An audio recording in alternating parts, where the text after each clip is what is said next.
V včerajšnjih Financah smo lahko prebrali članek z nič kaj spodbudnim naslovom. Svetovno gospodarstvo bi lahko že prihodnje leto udarila nova kriza. Kaj grozi nam? Le kaj bi nam lahko grozilo?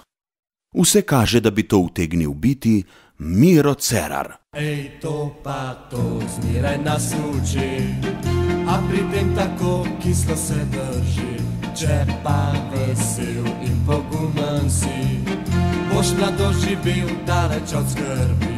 Mira Cerarja mediji predstavljajo kot nov obraz na politični sceni. Zdaj že vsi vemo, kaj to pomeni. Pred zadnjimi državnozborskimi volitvami je bil nosilec del in nalog novega obraza Zoran Janković. Spomnimo, kaj je tedaj o njem povedal Boris Ružič. On misli 16 ur na dan, dragi moji, in hodi.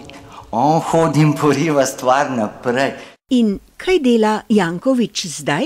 Ja, kaj? On hodi in poriva stvar nazaj.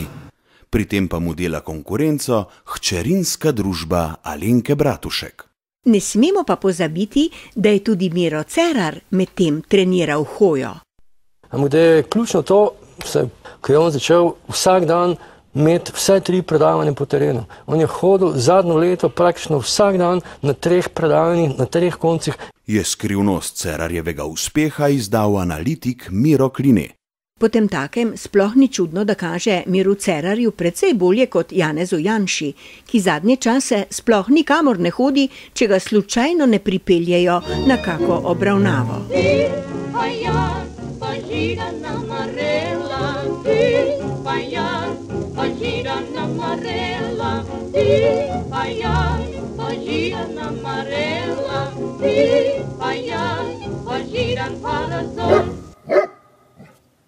Kot rečeno, Cerar hodi po terenu in zbira nove obraze. Ampak ravno zato potrebujemo zdaj neke nove neobremenjene ljudi. Cerar torej hodi po terenu in zbira nove obraze. Vse, ki jih lahko dobi. Se pravi, vse, ki mu ne pobegnejo na drevo. Hop in v vrečo z njimi.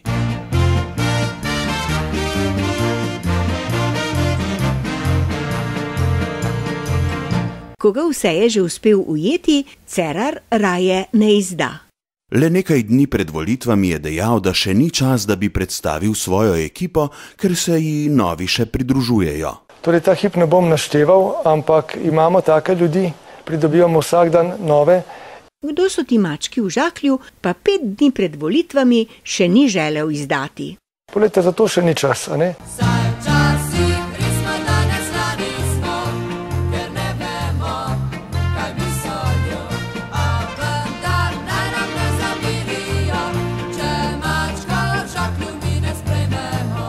Se je pa toliko bolj razgovoril odpoklicani veleposlanik iz Avstralije Milan Balažic, ki je za potrebe slovenskega državnega vrha odkrival naftne vrtine v Republiki Srbski.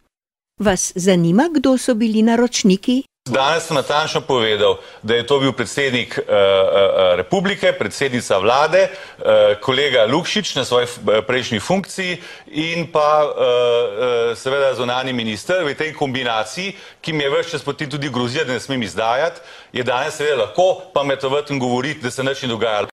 Našteti vpletenost seveda zanikajo. Res so se na kabinet obračali z željo, da se srečam z gospodom Omanom, ampak sem to takoj in ostro zavrnila. Če bi premierka v odhajanju ne bila vzor poštenosti, bi kdo še pomislil, da je to storila zato, da bi proti njej ne bilo nikjer nobenih dokazov.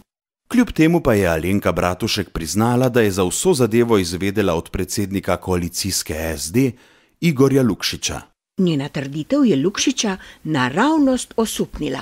Premierka pravi, da je za stvar izvedela od vas, od predsednika ene od strank.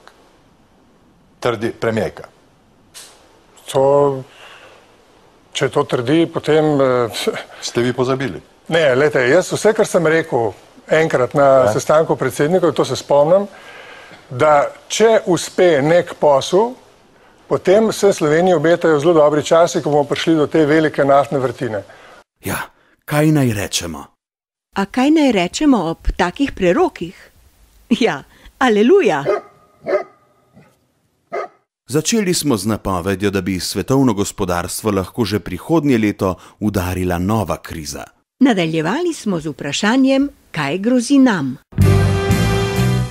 Po črnogledih napovedih prizor, ko se bodo po poslanskih klopeh posedli mački iz Cerarjevega žaklja.